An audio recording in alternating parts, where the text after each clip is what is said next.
Funk Master Flex Night. Funk Master Flex. Funk Master Flex. Funk Master Flex. Since last year. I gotta bring the year in right, man. I need something I can speak my mind on, man. These niggas think I'm playing with them this year.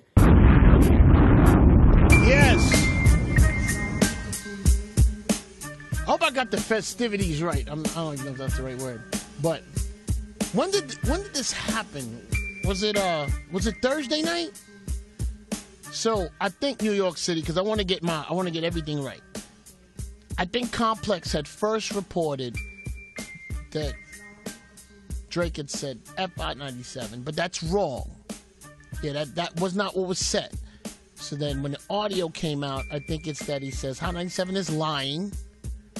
And I said I'll do your show when you, or was it if or when you fire?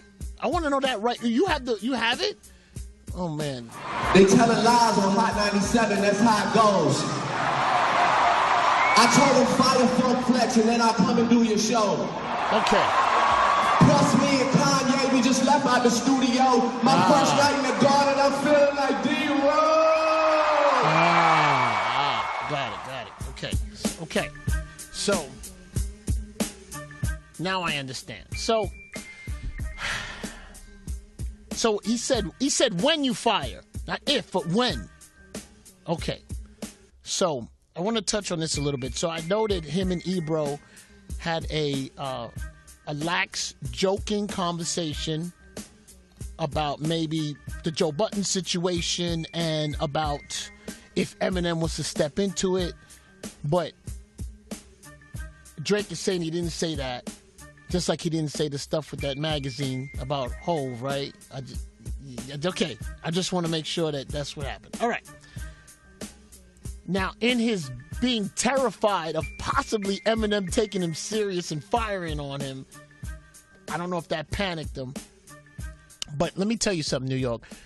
He not only told Ebro that if you fire Funk Flex or when you fire Funk Flex, he also said that to TT Torres. He said that to a few people at the station. And I want to clarify something. People think he's talking about radio show. He's talking about concerts. I want to be specific. So what this guy thinks is him offering the radio station that I work at the opportunity to do concerts and make a few millions or a couple millions of dollars, he will think about it if I don't work here anymore. I just want to make sure I'm clearing this up for you, New York. Now, first of all, Bozo, first of all, he's in town tonight, right? He's in town. I want to tell you something. First of all, Drake, I'm not really worried about you making me lose my job. You want me to tell you why? 70% of your fans wear high heels. The other 30% are guys who wear sandals. I'm not concerned about you, bro. I'm just not concerned. I'm sorry.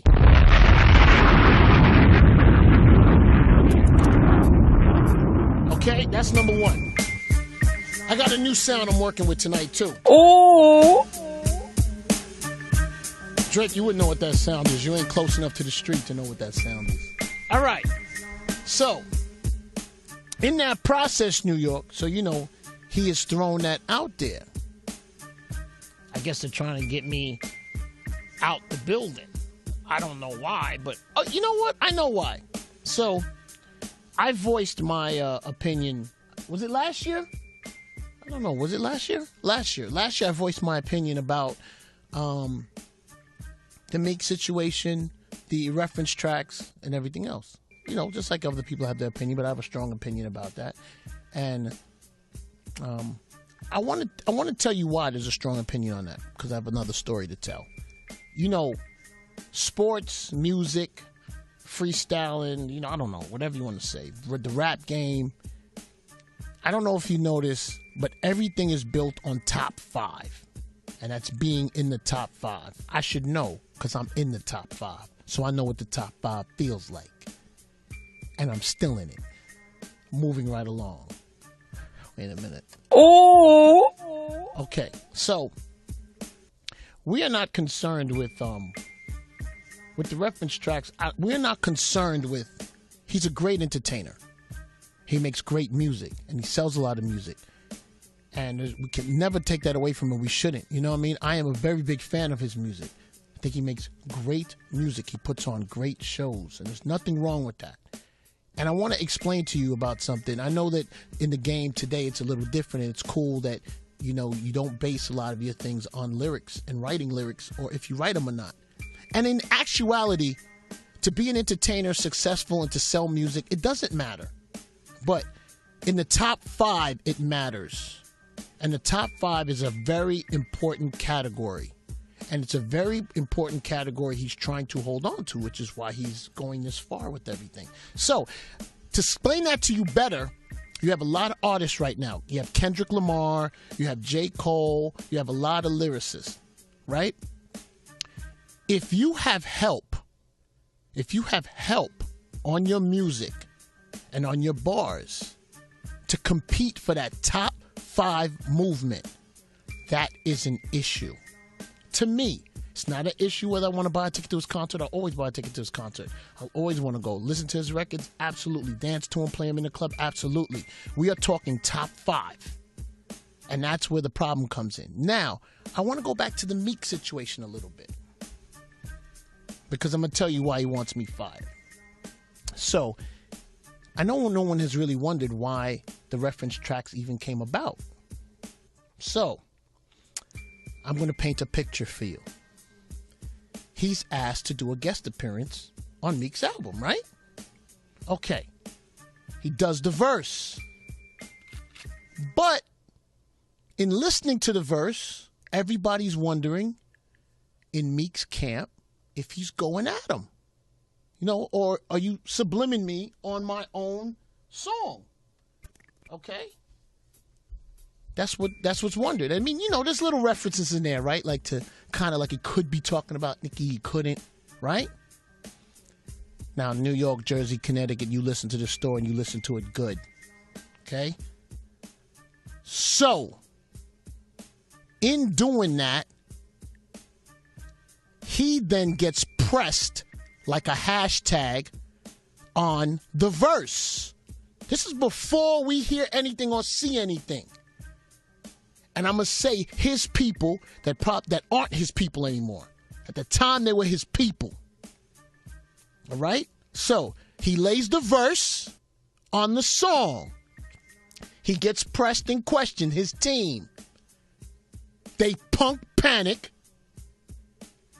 and give up the reference track to say, whoa, he didn't write it. This guy wrote it. That's how that came about. And you know I know that story, punk. Now, in the panic mode, because you don't want to get pressed, you don't want it to step to you, that reference track floats up. But then, that same dude has a few more. Now it's out of control. So in reality, you coughed up the reference track to not get pressed. Then everyone goes, whoa, wait a minute. This guy's not writing. Once again, New York, I want to tell you about writing. It's okay if you don't write. If you're an artist or a singer, it's fine. There's nothing wrong with that, man. Good music is good music. Good entertainment is good entertainment. But to be in that top 5 is a different thing. Okay. Now, he knows I knows that story. He's real tight. He's wondering when I'm going to tell it. All right, you want to push me? We're going to tell stories. So, I got another story, too, about that BlackBerry. Give me a second, though. Just give me a second. Okay. So, I'm gonna tell you in a second who I got the information from. Because you know where I got it from. Because you know that team that you was working with, you don't work with them no more because you got tight. You got tight because I got that music. You got tight because they offered that up to... And to be honest, They really offered that up to save you because you was getting ready to get manhandled. Speaking of manhandled, oh, you want another story? Because you know what people forget? I run a website. A lot of things come across our desk and we real cool about it. We for the culture. Now, you remember when you got pressed by Puff, right? You remember when Puff put hands on you with no one else around and you was wearing that sling on your arm, trying to act like you was duking it up?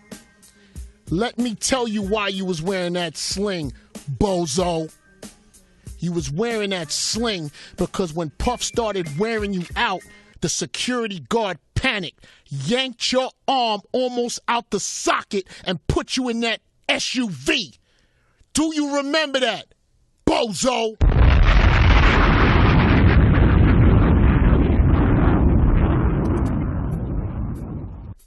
Good evening.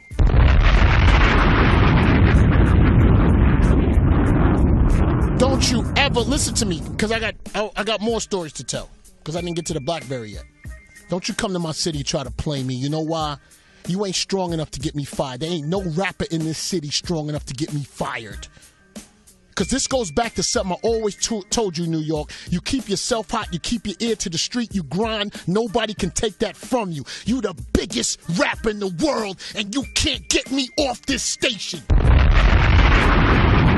I don't know what they doing across the border.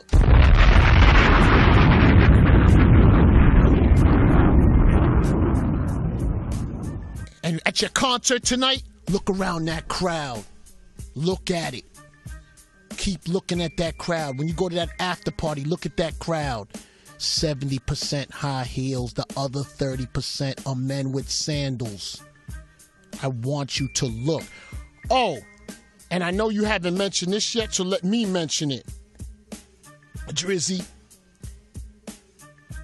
you see Jay went at you because you were talking slick about you are Jay-Z. You're not Jay-Z, boy. But I already told you that a few weeks ago. But I'm going to tell you something that you're trying to not acknowledge. Future's on that hook of that Jay-Z record. I know what they probably told you. Nah, I didn't hear the verse. And I want to tell you something, Drizzy. Tonight when Future comes out on that stage, you're going to give him that bag of money. You know why? Because you need him to be street. You need him on that tour. You need him to balance out the 70% heels and the 30% sandals that the men are wearing. But I'm going to tell you what hurts your heart. You know Future's on the hook of that Jay-Z record. Khaled screaming. And Khaled been keeping me off of you for 6 months, my brother. Khaled has been keeping me off of you. Oh!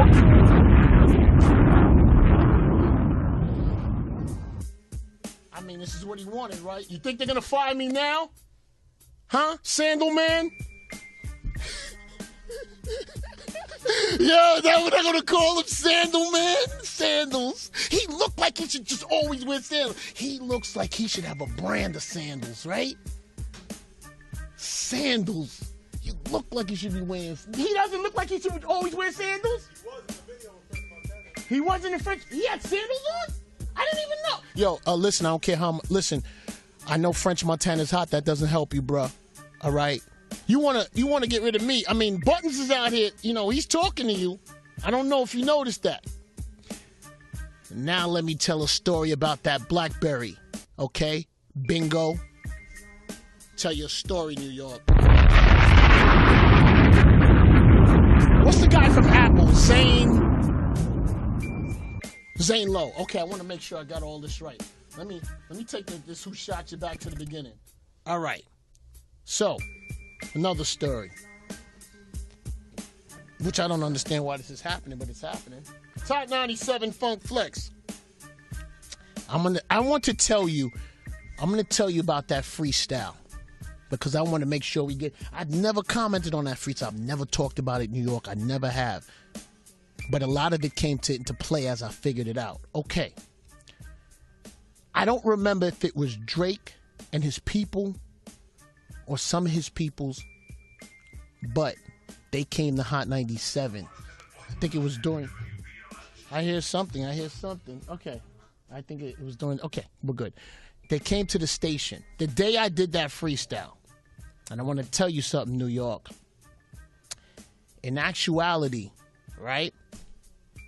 They didn't think that I was going to move with them. They was actually coming to see DJ Clue. But Clue didn't work here anymore. So I was respectful to Clue. And I said, nah, y'all go down there. Because I know y'all don't remember that day, New York. Drake was on both of our shows that night. And I said, nah, I'm good. You go down there first. Because me being the competitive guy that I am, I'm like, I'm going to, make sure I try to do a better show when he comes over here. He didn't freestyle down there. And I told him, I said, look, go down there. They're not going to let you freestyle. You come back here, we're going to tear the city down. Okay. So he comes. Now listen, I don't want to take anything from him. He was very confident. He was, but that freestyle, we rehearsed it first in this room. I played me, him, and her. He had the BlackBerry out. We were in the other room over here. So I was playing the beat, and I could hear the words he was using. Then I said to him, look, if the needle jump, or if you make a mistake, don't worry about it. It's gonna sound fly because we're gonna keep going, and you just come back in. Because he said, you sure? I said, I'm sure. But listen, calm. The guy was calm. Guy handled his business. Now, we start doing the freestyle. I had no idea he was going to leave the BlackBerry out. So I was like, okay, it's cool. Cypher Sounds was recording it. Just to record it. And to be honest, I think Cypher just had the camera that day. He was real playful with it. We didn't even know Drake was coming up. He wasn't like, he was an underground rapper at the time. Boom. He does the freestyle, it's popping, whatever we do, what we do. A few weeks later, because this guy likes to say there's lies, right? So I want to give you everything. So he was on Zane Lowe's interview. He said he had to do the freestyle for Funk Flex. He had to make it happen. And he did not know the video was coming out. That's what he said, right? Okay. This guy and his people continue to call Cypher Sounds' phone. Can you put the freestyle out? Can you put the freestyle out? Can you put the video out?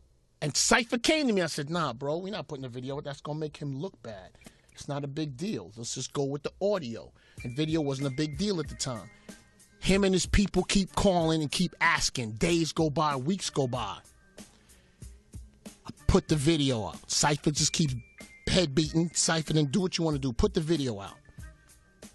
They helped circulate the video. I'm wondering, why would they put that out? Because you told Zane Lowe you didn't know the video was coming out, and you calling a lot of people liars. Okay. Video comes out. Everybody jokes on him on it, but everyone says, yo, but he got bars. And I'm going to tell you why you told Zane Lowe that. Because I called some people next to you, and I told them, I know what you did that day with making me put the video out. You wanted people to think that you write your bars. You wanted people to think that on that BlackBerry, those were yours, and that you wrote that. And you wanted to solidify that because you knew this day was coming one day when people might see or question your pen.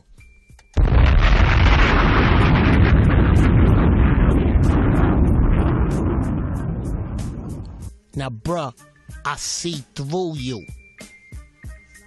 And that's why you so angry. You cannot get me off this box. But I'm going to tell you what's hurting your heart and what's killing you. What you should have just done, bruh, when them reference tracks came out. Because let me tell you something. That ain't just somebody writing for you. That's not. You are studying a reference track. Okay? That's what you're doing. And I'm going to tell you about your man, Quentin Miller. And I'm going to tell you about that paperwork you had him put out, which you didn't even realize you told on yourself. When you had Quentin Miller put out, what did he put out? Like a press release? I'm going to call your card today. You had Quentin Miller put out a press release. And in that press release, Quentin Miller said, And remember, Quentin Miller is a new guy being around you. He ain't been around you a long time. He said, I'm always in the studio. I see him smoke up, roll something up, and go in the booth and lay the vocals. But let me tell you something for people who don't understand the studio. Because I do, bro. No rapper has a guy that could be, or people think is writing for him, in the studio, directing you or standing next to you while you're in the booth. Unless he's writing them lyrics. If he's writing them lyrics, he's in the studio with you, making sure the delivery's right and making sure, in case there has to be a change, he writes it different. You told on yourself in that press release. Because a lot of people don't understand the studio, but I do. No one has a new jack rapper that they don't know in the studio with them when they recording. But let me tell you something. There's not even nothing to that. It doesn't even matter. Making good music and everything, yes, is what it's about. It's the fact that you fronting now and you trying to hide it and you trying to deflect. You ain't stopping. But you can't get me off this box.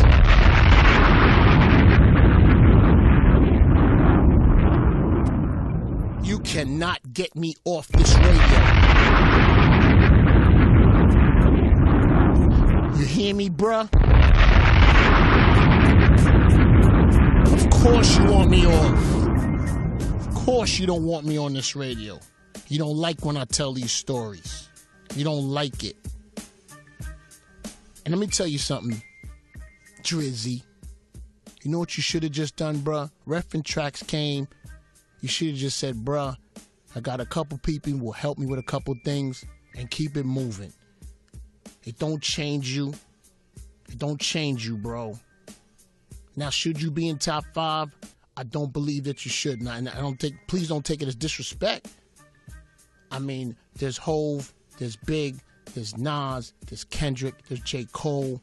My brother, you know what's on the line, and that's why you fighting it so much. We all right with the music. Everybody's all right with what you're doing. You're the biggest rapper in the world. If you're looking to be the biggest rapper, R&B singer, and best lyricist, that can't happen when you're not writing. Now, New York, Jersey, Connecticut, I'm not saying he doesn't write anything. I don't want to take anybody's work away from them. Yes, he writes. Yes, he writes. But there's a couple key things that he didn't. And that's just the way it is. And the school I come from, I just have a certain way of feel. I don't feel less about you. I just feel like, and look, my opinion, man, doesn't matter. It doesn't really matter.